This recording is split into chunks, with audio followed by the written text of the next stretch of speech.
सुप्रभात बच्चों, आज हम ऑनलाइन क्लास के माध्यम से पढ़ने वाले। तो आपका ऑनलाइन क्लास में स्वागत है, वेलकम। तो जो हम आगे पढ़ने वाले, हमारा पाठ का नाम है क्या तुम जानते हो। तो इस पाठ में क्या तुम जानते हो, आपको इन प्रश्नों के इसका आपको सवाल यहाँ पे पूछा गया है, क्या तुम ये जानते हैं। तो देखो, तो इस पाठ में हमें कुछ प्रश्न बताए गए हैं, तो इनका हमें उस सवाल का क्या करना है, जवाब देना है। तो जिसको पता है वो बता सकते हैं। तो देखो, यहाँ पे कुछ प्रश्न मैं आपको पूछने वाला हूँ और इसका उत्तर भी बताने वाला हूँ। तो देखो, भारत में सबसे अधिक जनसंख्या वाला शहर कौन सा है। भारत में सबसे अधिक जनसंख्या यानी जो आबादी होती है वो शहर कौन सा है। तो भारत में सबसे अधिक जनसंख्या वाला शहर है मुंबई। क्या है? मुंबई। दूसरा है, विश्व का प्रथम विश्वविद्यालय कौन सा है। विश्व का प्रथम विश्वविद्यालय कौन सा है। तो मोरक्को का करोई विश्वविद्यालय विश्व का प्रथम विश्वविद्यालय है। इसका नाम क्या है? मोरक्को का करोई। इसे ध्यान से देखो, मोरक्को का करोई विश्वविद्यालय विश्व का प्रथम विश्वविद्यालय। तीसरा है, अंतर्राष्ट्रीय महिला दिवस कब मनाया जाता है। आपको पता है, हम उस समय भाषण भी करते हैं। तो अंतर्राष्ट्रीय महिला दिवस 8 मार्च को मनाया जाता है। आगे है, विश्व का सबसे बड़ा जीव कौन सा है। विश्व का सबसे बड़ा जीव कौन सा है। तो विश्व का सबसे बड़ा जीव है ब्लू व्हेल। इसका नाम है ब्लू व्हेल। आगे देखो, किस ग्रह को भोर का तारा कहते हैं। किस ग्रह को भोर का तारा कहते हैं। तो शुक्र ग्रह को भोर का तारा कहते हैं। आगे देखो, भारत का राष्ट्रीय मानक समय किस शहर में माना जाता है। भारत का राष्ट्रीय मानक समय, जो हमारा समय होता है, किस शहर से माना जाता है, यानी किस शहर से उसे अनुमानित किया जाता है। तो देखो, भारत का राष्ट्रीय मानक समय उत्तर प्रदेश के इलाहाबाद, उत्तर प्रदेश के इलाहाबाद शहर में माना जाता है। तो इसे आपको याद रखना है। आगे का प्रश्न देखो,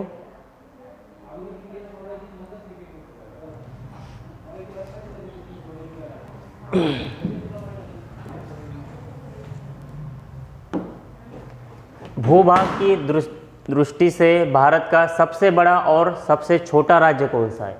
देखो, भूभाग की दृष्टि से भारत का सबसे छोटा और सबसे बड़ा, तो इसका उत्तर देखो क्या है। भूभाग की दृष्टि से भारत का सबसे बड़ा राज्य कौन सा है? राजस्थान। और सबसे छोटा है गोवा। आगे, भारत का संविधान बनाने में कितना समय लगा है। तो देखो, भारत का संविधान बनाने में 3 वर्ष का समय लगा है। आगे, भारत में कितने राज्य और कितने केंद्र शासित प्रदेश है। तो देखो, भारत में कितने राज्य और कितने केंद्र शासित प्रदेश है।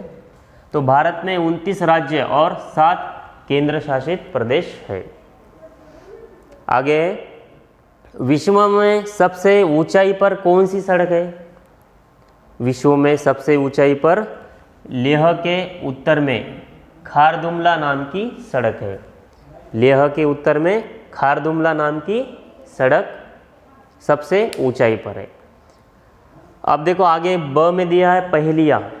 तो कुछ पहेलियाँ आपको पता है, पहेलियाँ किसे कहते हैं, जो हमें उनको पहचानना होता है। कुछ गाने के माध्यम से और कुछ यानी मुहावरे, ऐसे कुछ माध्यम से हमें पहेलियाँ हमें बताई जाती है, तो उसे पहचानना होता है। तो देखो, यहाँ पे कुछ पंक्तियाँ दी है। जल में थल में रहता वर्षा ऋतु का गायक, कहो कौन टरटर करता इधर उधर फुदक फुदक। जल में थल में रहता वर्षा ऋतु का गायक, कहो कौन टरटर करता इधर उधर फुदक फुदक। तो ये कौन है? मेंढक है। इसका नाम क्या है? मेंढक। तो ये टरटर करता है, आपको पता है। दूसरा है, मिट्टी धूप हवा से भोजन वह प्रतिदिन ही लेता है। कहो कौन जो प्राणवायु संग छाया भी हमको देता है। पता है आपको?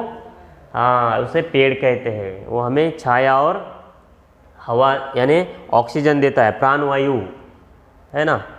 आगे देखो, अर्धचक्र और सतरंगी नभ में बादल का संगी। कहो कौन जो शांत मनोहर रंग एक है जिसमें नारंगी। पता है आपको? हाँ, इंद्रधनुष कहते हैं उसे। क्या कहते हैं? इंद्रधनुष। तो देखो, ऐसे हमने क्या तुम जानते हो और पहेलियाँ, ये जो हमारा पाठ है ये आज हमने देखा है। तो इस पाठ में इतना ही बताया गया है कि क्या तुम जानते हो, कुछ सवाल पूछे, वो आपको अभी मैंने उसके सवाल का जो जवाब है वो भी बताया है। तो उसे लिखकर उसे याद करो, और ये कुछ पहेलियाँ हैं उसे भी आपको याद करनी है। ठीक है? ओके।